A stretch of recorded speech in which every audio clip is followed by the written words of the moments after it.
할렐루야. 예, 반갑습니다. 또 눈길을 뚫고 이 자리에 오신 우리 성도님들을 환영합니다. 구중길 뚫고 오셨는데 우리 서로에게 잘 오셨습니다 한번 인사하시죠. 잘 오셨습니다. 예, 잘 오셨습니다. 예. 너무너무 환영합니다. 때는 1992년 초등학교 5학년 아이 2명이 서로 내기를 했습니다. 학교 앞에 버스 정류장 뒤에 하천이 하나 흐르고 있었는데요. 다른 친구들과 버스를 기다리고 이렇게 놀다가 두 아이가 서로 내기를 합니다. 그 하천의 물이 그렇게 깨끗하지가 않았는데 한 아이가 그 물을 푹 찍어서 먹으면 100만 원을 주겠다, 이렇게 내기를 제안을 합니다. 그러니까 어느 정도로 더러운 물이었는지 이렇게 짐작이 가시죠. 주위에 다른 친구들이 직접 증인을 보증을 서주고 내기가 성사가 됐습니다. 그런데 놀랍게도 내기를 제안받은 아이가 갑자기 굳은 결심을 하더니 하천의 물을 푹 찍어가지고 먹은 겁니다. 친구들도 다들 놀래고 그 내기를 제안한 친구 얼굴이 이제 사색이 되었습니다. 과연 100만 원을 받았을까요? 못 받았을까요? 결과는 다음번 수요 설교 제 차례가 돌아오면 공개하려다가 너무 오래 기다리실 것 같아서 그 일이 있고 나서 내기를 제안했던 친구는 얼마 있다가 가족들이 이사를 갑니다. 그것 때문에 떠난 건 아니고요. 그래서 전학을 가버렸고 결국 내기를 이긴 아이는 하천물을 찍어 먹고 결국 100만 원을 받지 못한 슬픈 사연이 있습니다. 그 사연의 주인공이 저입니다. 아직도 잊지 못하고 있습니다. 중국성 아들 정인우, 제가 똑똑히 기억하고 있는데요. 제가 오늘 말씀을 묵상을 하면서 이 사람 그리고 세상에 기반을 둔 약속이 얼마나 허무한지를 생각하다 보니까 과거의 그 일이 떠올라가지고 제가 말씀을 드렸습니다.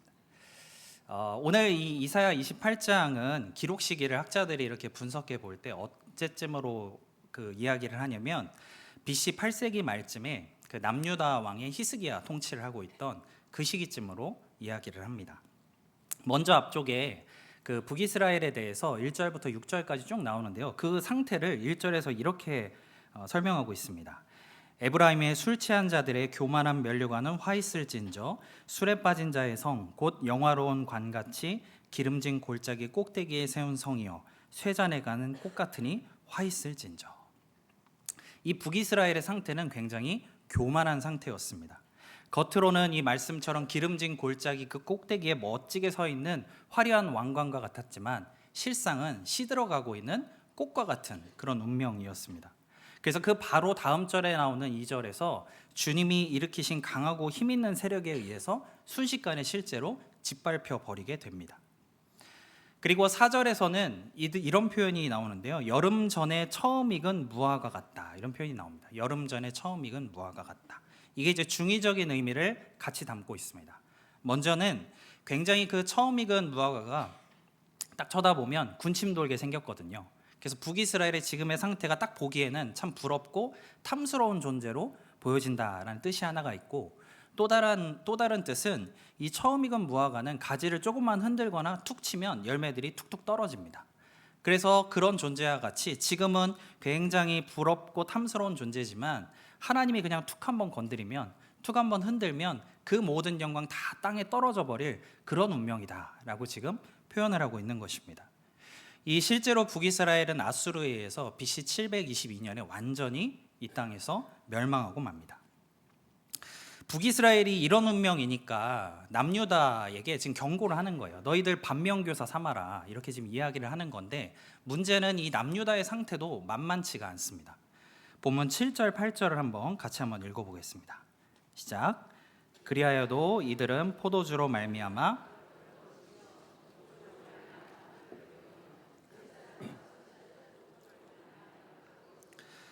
포도주에 빠지며 독주로 말미암아 비틀거리며 환상을 잘못 풀며 재판할 때에 실수하나니 모든 상에는 토한 것 더러운 것이 가득하고 깨끗한 곳이 없도다. 하나님께 제사 지내고 또 하나님의 뜻을 백성들에게 전해야 하는 이 제사장과 또 선지자들이 지금 보면 만취 상태라는 거예요. 완전히 엉망진창인 거죠. 만약에 제가 막 술 냄새를 풍풍 풍기면서 여기에 막 비틀비틀 올라와가지고 여기 있는 넥타이를 갑자기 머리에 메고 막 이상한 소리 하고 막 노래 부르고 이런다고 하면 생각해 보세요. 이 말이 되는 상황입니까? 근데 지금 이렇다는 거예요. 지금 남유다의 상황이. 이렇게 엉망이면 주변에서 좀 똑바로 정신 차려서 조언을 하고 있는 바른 하나님의 음성을 전하는 선지자의 말이라도 좀 들어야 되는데, 오히려 그런 이사야를 향해서 배척하고 무시하고 조롱합니다. 그 다음에 나오는 말씀을 그냥 요약드리면 이런 거예요. 야, 저런 자가 누구를 가르치냐. 차라리 어떻게 애기들 데려다가 알파벳이라도 가르치라고 해라. 지금 이렇게 막 조롱을 합니다. 이 북이스라엘과 남유다의 이 모든 상태를 공통적으로 지금 표현하고 있는 게 술 취함이에요. 이들의 상태를 술 취함에 비유해서 표현을 하고 있습니다. 술 취하면 누구의 지배를 받게 되죠? 술이 그 사람의 삶을 이끌어갈 수밖에, 판단을 이끌어갈 수밖에 없습니다.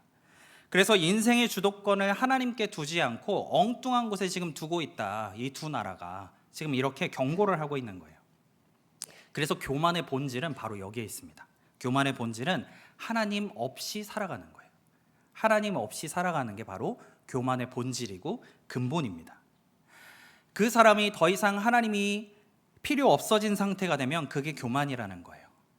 하나님을 의지하지 않아도 내가 잘 먹고 잘 지내고 편안하게 살아가는 그 상태가 바로 교만이라는 겁니다. 교만이 다른 게 아니라는 거죠. 그런데 무섭게도 이 교만이 북이스라엘과 남유다를 완전히 패망의 길로 걷게 만듭니다. 이 이사야 28장을 기록할 무렵에 아까 그 남유다의 히스기야 왕이 통치할 무렵이라고 말씀을 드렸죠. 이 히스기야 왕이 아수르의 굴레를 내가 벗어나고 싶었어요. 그러다 보니까 하나님을 의지한 게 아니라 안타깝게도 그와 반대급부로 다른 강대국을 이제 붙잡기 시작하는데 그게 바로 애굽이었습니다. 그래서 친애굽과의 그 동맹을 막 강화하고 있던 시기에 28장이 쓰여진 거예요. 자기의 아버지였던 아하스 왕은 아수르를 붙잡는 정책을 펼쳤고, 그의 아들이었던 히스기야는 반대로 애굽을 붙잡는 친애굽 정책을 펼쳤습니다. 그러면서 둘 다 자신했어요. 내가 하고 있는 이 정책으로 말미암아서 어떤 재난이 우리나라에 닥친다 할지라도 우리는 이겨낼 수 있다, 안전하다, 이렇게 자신했습니다. 근데 그런 그들을 향해서 하나님이 오늘 분명하게 말씀하세요. 18절 한번 읽어보겠습니다. 시작. 너희가 사망과 더불어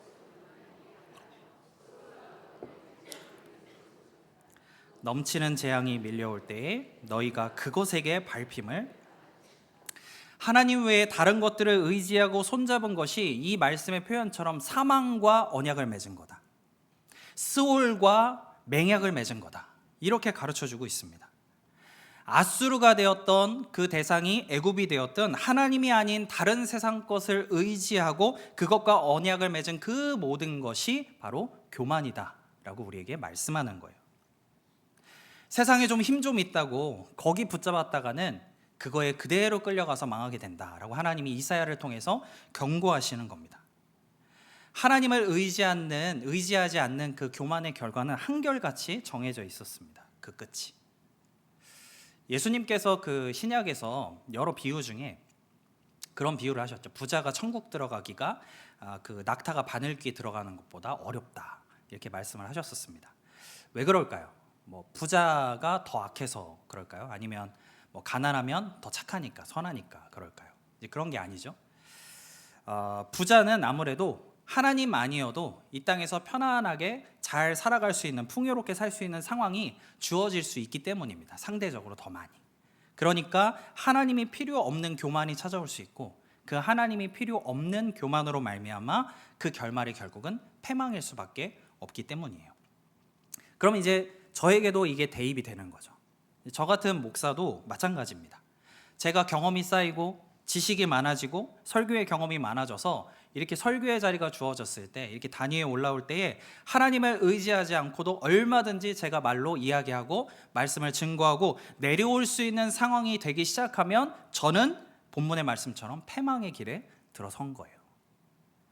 제가 기도로 하나님을 의지하지 않고도 얼마든지 만나서 신방하고 또 조언할 수 있고, 하나님 없이도 사역이라는 이름으로 얼마든지 할 수 있는 상태가 제가 만약에 된다면 저는 이미 패망의 길에 오른 거라는 겁니다.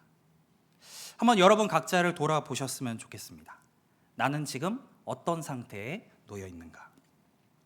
내가 하나님을 의지하지 않고 또 하나님을 생각하지 않아도 얼마든지 괜찮게 살아가는 그런 삶인지 아닌지, 만약에 그렇다면 얼른 자신을 돌이켜야 한다는 것이죠. 그리고 삶의 기초를 다시 쌓아야 한다는 것입니다. 그래서 이사야는 16절에서 이렇게 이야기합니다.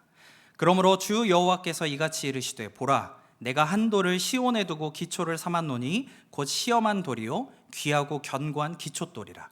그것을 믿는 이는 다급하게 되지 아니하리로다. 이 견고한 기초돌, 이게 신약에서 우리에게 뭐라고 설명하셨냐면 바로 예수 그리스도라고 말씀하셨습니다. 그래서 베드로가 베드로전서 2장 6절에 이렇게 기록했습니다. 함께 한번 읽어보겠습니다. 시작. 성경에 기록되었으되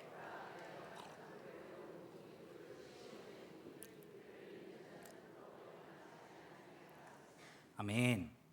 이 모퉁이 돌은 건축을 할 때 기초석이 돼서 이 기초를 잡아주는 중심석이 이 모퉁이 돌, 견고한 기초돌입니다.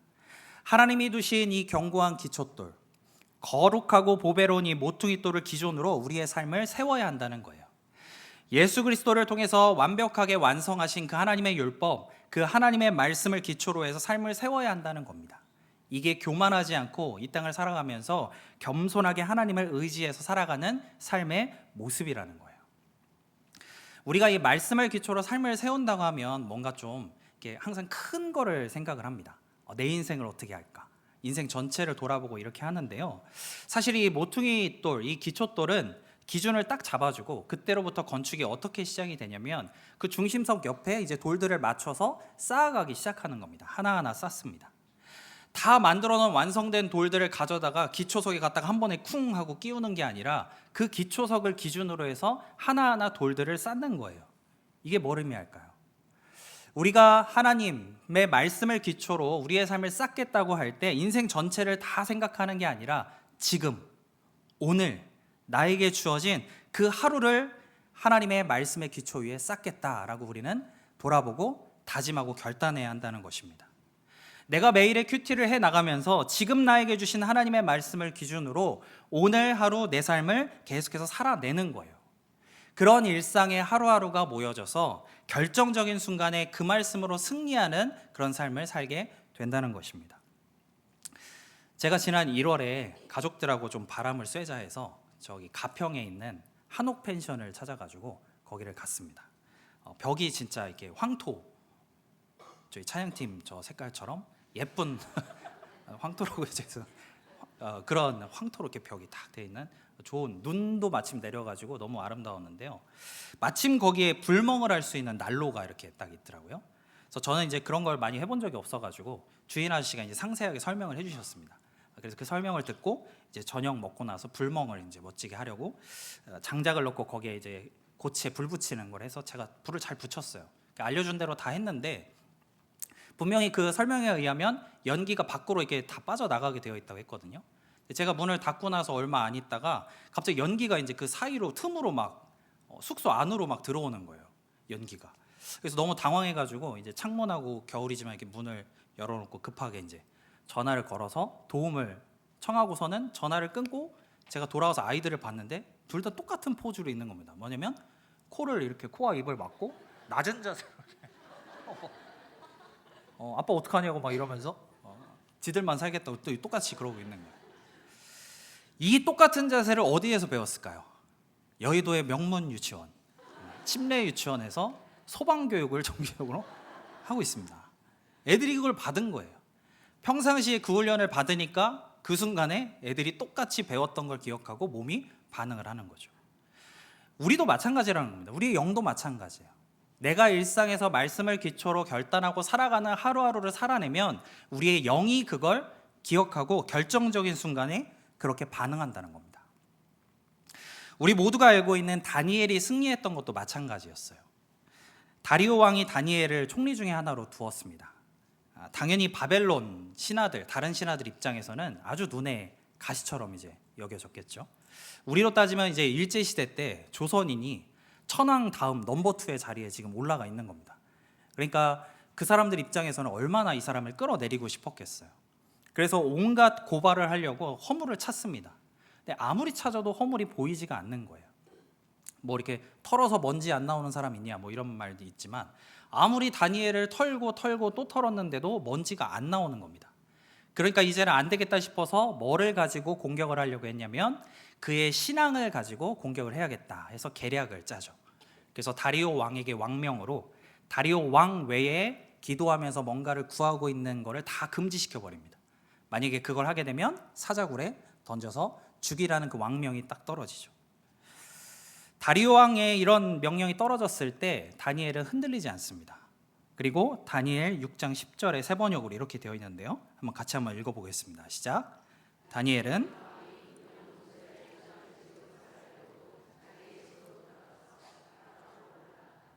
그 다락방은 예루살렘 쪽으로 창문이 나 있었다. 그는 늘 하듯이 하루에 3번씩 그의 하나님께 무릎을 꿇고 기도하며 감사를 드려요. 늘 하듯이. 다니엘은 일상에서 주님을 기초석으로 삼아서 그의 삶을 매일매일 일상에서 하루하루 쌓아왔던 거예요. 뭔가 특별하게 나한테 위기가 찾아왔으니까 막 작전 기도해야지 하고 찾아서 기도의 자리에 들어간 게 아니라는 겁니다. 늘 매일의 삶 속에서 하나님께 기도하고 감사드리는 삶을 살아왔고 그의 영이 그걸 기억하고 결정적인 순간에 심지어 자기의 목에 칼이 들어올 수 있는 그런 순간에도 하나님의 말씀을 기준으로 삼아서 결정하게 된 것입니다. 그리고 우리 모두가 아는 것처럼 사자굴에서 멀쩡하게 살아나와서 다니엘뿐 아니라 다니엘이 믿는 하나님까지도 높여드리는 그런 하나님의 사람이 되었습니다. 말씀을 일상의 기초석으로 세우고 살아가는 사람이, 그렇게 순종하여 살아온 사람이 누리는 승리의 모습이 바로 이런 모습이라는 거예요. 제가 엊그제 사무엘 하를 이제 묵상을 하면서 중간에 그런 생각이 들더라고요. 이 다윗이 대적들을 막 이렇게 연승하면서 막 이렇게 무찌르는 그런 부분이었는데, 제가 그때 묵상했던 부분은 아람과의 전쟁에서 이제 승리하는 부분이었습니다. 근데 이 아람이 다윗의 이 군대에게 패배하고 난 이후에 이스라엘과 화친을 맺고 우리는 이제 이스라엘을 섬기겠습니다, 이렇게 이제 약속을 합니다. 제가 이 부분을 묵상하면서 문득 그런 생각이 들었어요. 세상의 논리가 이런 것이겠구나라는 생각이 들었습니다. 뭐냐면 세상은 힘 있는 자에게 굴복합니다. 힘 있는 자에게 굴복해요. 그래서 모든 사람들이 삶의 기초를 이런 힘을 차지하는 데 계속해서 두려고 합니다. 누군가에겐 그게 돈의 힘이 될 수도 있고요, 누군가에게는 권력의 힘이 될 수가 있고, 누군가에게는 어떤 상황에서의 주도권의 힘을 계속해서 차지하려고 합니다. 그리고 그걸 기초로 삶을 쌓으려고 하죠. 근데 문제는 그것이 영원하지 않다는 것입니다. 영원하지 않다는 거예요. 그리고 그 힘이 약해지면 당연히 그 힘 때문에 따랐던 자들이 당연히 떠나고 배신하고 그건 다 무너지게 되어 있습니다. 아까 말씀드린 아람 족속도 끝까지 섬겼을까요? 아닙니다. 그때뿐이었어요. 세상 이치와 논리에 기반을 둔 언약은 절대로 영원할 수 없습니다. 저에게 100만 원 채무를 이행하지 않고 전학 간 중국성 아들 정인우가 사라지면 같이 맺은 그 약속 언약도 사라지게 돼 있는 거예요.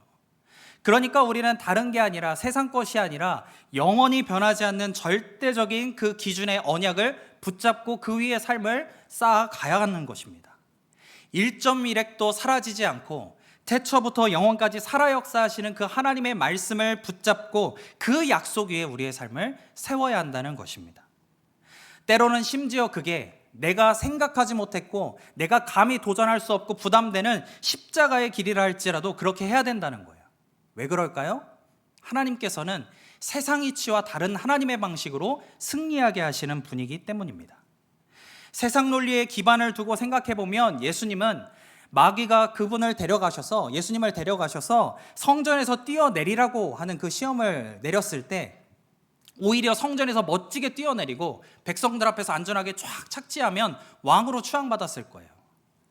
호산나 칭송을 받으면서 예루살렘으로 들어갈 때 정말 들어가시면서 하늘에 불을 내려서 로마 총독들을 다 태워 죽이고 로마 군대들을 다 없앴다고, 그리고 나라를 세웠어야 세상 이치, 그 힘의 논리에 맞는 것입니다.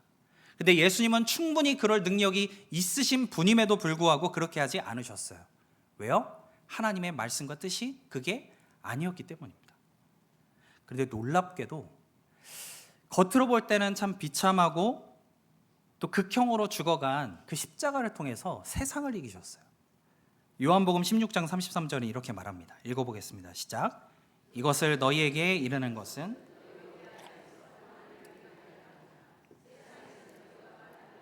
담대하라, 내가 세상을 이기었노라. 이게 기독교, 그리스도인이 승리하는 방식입니다. 기독교가 승리하는 방식은 세상 논리에 기반을 두는 게 아니에요. 뭔가 규합해서 힘을 과시하고 권세를 잡아서 그걸로 찍어 눌러서 승리하는 게 아니라는 겁니다. 하나님의 말씀에 순종해서 지금 나의 하루를 소중하게, 매일의 삶을 말씀 위에 소중하게 순종하여 쌓아갔던 그것을 통하여서 우리는 승리를 경험하게 된다는 거예요. 그것이 때로는 십자가의 길이라 할지라도, 때로는 어렵고 부담되는 일이라 할지라도 하나님의 말씀이, 나에게 주어진 하나님의 말씀과 약속이기 때문에 기꺼이 순종할 때 하나님은 그것을 영원한 승리로 우리에게 바꿔 주신다는 것입니다. 그래서 이 사실을 아주 친절하게 하나님께서 23절 이후로부터 농부의 농사와 열매를 거두는 걸로 비유해서 설명을 쭉 해주시는 거예요. 씨를 뿌리려고 그 밭을 갈죠. 그 밭을 가는 농부가 맨날 밭 가는 것만 하는 게 아니라는 겁니다. 그 다음에는 씨를 뿌리게 하나님이 시키실 거고, 씨를 뿌리는 것도 하나의 씨만 아니라 여러 가지 열매를 거둘 수 있도록 때로는 뭐 무씨도 뿌리게 하고 이런 씨도 뿌리게 하고 무화과도 뿌리게 하고 이렇게 한다는 거예요. 그리고 거기에서 끝나는 게 아니라 거둘 때의 그 열매마다 그 하나하나의 열매에 맞게 세심하게 거둘 수 있는 방법까지도 하나님이 가르쳐 주신다는 겁니다. 그러니까 농부의 입장에서 뭐만 하면 될까요? 하나님이 지금 하라고 하는 거에 순종만 하면 되는 거예요. 그러면 결국에는 열매를 거두게 하신다는 겁니다. 내가 살아가는 오늘의 하루를 말씀에 순종하는 하루로 살아내다 보면 반드시 열매를 맺게 하신다는 겁니다. 비록 내가 너무나도 화가 나는 상황이라 할지라도 오늘 나에게 주신 말씀이 용서에 대한 말씀을 주셨다면 내 마음은 불편하지만 하나님의 말씀이기 때문에 그거에 순종해서 나는 그 하루를 용서하고 살아내는 겁니다. 내가 지금 가진 게 부족하고 나도 어렵지만 하나님께서 더 어려운 자들과 나누라 라는 말씀을 오늘 나에게 주셨다면 그걸 나누는 하루를 우리가 세워가고 살아내는 거예요. 지금은 다 이해되지 않지만, 지금은 다 알 수 없지만 하나님이 지금 나에게 주셨던 그 말씀에 순종한다면 그렇게 쌓아진 하루하루를 통해서 반드시 열매 맺게 하신다는 겁니다. 왜 이러실 수 있냐면 하나님은 이런 분이시기 때문이에요. 29절, 마지막 29절 한번 읽어보겠습니다. 시작. 그의 경영은 기묘하며 지혜는 광대하니라. 그의 경영은 기묘하며 지혜는 광대하니라. 믿으시면 아멘. 그래서 우리는 지금 다 이해되지 않는다 할지라도 나에게 주시는 그 하나님의 말씀에 기꺼이 순종할 수 있습니다. 다 내가 알 수 없다 할지라도 말씀이 가라고 하면 나아갈 수가 있는 거예요. 피조물인 우리는 이 말씀처럼 결코 하나님의 경영, 그 기묘하시고 광대하신 지혜를 다 이해하고 다 따라갈 수 없기 때문입니다.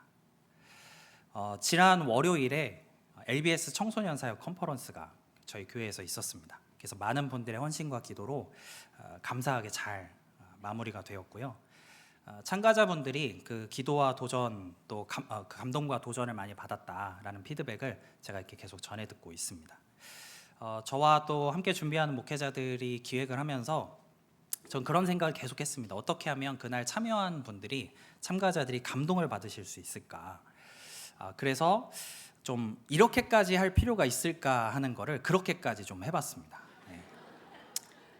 그래서 식사할 때 봉사자들이 손수 자리에 앉으면 물을 다 떠다 드리고요.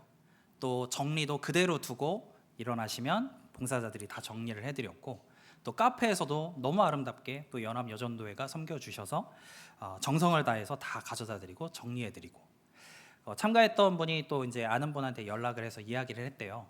어찌 보면은 뭐 이렇게 부모님 뻘 되시는 우리 뭐 장로님, 권사님, 집사님들, 또 할아버지 뻘이 있으시려는지 모르겠지만 하여튼 그렇게 연세 지긋하신 성도님들이 섬겨주시는 섬김에 되게 많은 감동이 되었다고 이런 이야기를 전해 들었습니다. 뿐만이 아니라 화장실 문구도 이용하는 화장실마다 청소년 사역자들에게 힘이 될 수 있는 문구를 따로 만들어서 붙였고요.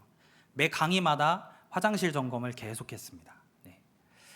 참가자들이 아마 그걸 보고 내가 맡은, 나에게 주신 그 영혼들도 내가 이렇게까지 섬겨야겠구나 라는 그런 도전을 좀 주고 싶었고, 또 그런 이야기를 전해 듣기도 했습니다. 또 경품으로도 감동을 주려고요. 담임 목사님께서 특별히 또 허락을 해주셔가지고 맥북 프로, 아주 좋은 노트북이거든요. 그거와 또 아이패드 프로, 그리고 막 최신형 이어폰 이런 거를 경품으로 드렸어요. 그래서 1등을 어느 전도사님이 받으셨는데 그분이 이렇게 제가 전에 들어보니까 그 충남 서산에서 목회를 하는데요. 저희 교회 목사님하고 또 동기고 아시는 분이더라고요. 그날 이제 오기 전에 아침에 그날 아침이었는지 전이었는지 모르겠지만 그 노트북 화면에 줄이 이렇게 갔대요. 그래서 어떻게 해야 하나 하고 있는데 1등으로 노트북 맥북 프로를 받아간 겁니다. 하나님의 경영은 기묘하시고 지혜는 광대하시다. 알 수 없어요. 사랑하는 성도 여러분, 여러분은 어디와 맺은 언약의 기초에서 삶을 살아가고 계십니까? 하나님 없이 자신하고 있는 것, 그것이 나의 삶의 영역에 무엇이 있을까? 내가 여전히 그것을 붙잡고 있다면, 또 내 놓지 못하고 있다면 오늘 말씀은 가르쳐 주는 거예요. 그거 사망과 언약하는 거야. 스올과 맹약을 맺는 거야. 우리에게 가르쳐 주십니다. 빨리 놓아야 돼요. 그 약속은 빨리 폐기해야 합니다. 하나님의 언약만이 영원한 줄 믿으시기를 바랍니다. 하나님의 말씀만을 기초로 한 나의 하루하루를 세워가시고 살아가십시오. 마지막에 그 말씀처럼 그의 경영은 기묘하며 지혜는 광대하니라. 어리석은 백성들에게 절규하듯이 외쳤던 이사야의 외침을 꼭 기억하시기를 바랍니다. 나의 오늘을 이렇게 말씀에 기초하여 세우고 살아갈 때에 하나님께서 말씀하신 열매 맺는 인생, 승리하는 인생, 또 어떤 비바람이 나의 삶에 몰아친다 할지라도 반석 위에 굳게 세워서 무너지지 않고 흔들리지 않는 인생, 위대한 열매를 경험하며 승리하는 인생을 살아가게 하실 줄 믿습니다. 그렇게 하나님의 말씀에 순종해서 말씀을 기초석으로 살아가는 오늘의 하루, 그리고 매일매일의 하루가 되시기를 예수님의 이름으로 축복합니다.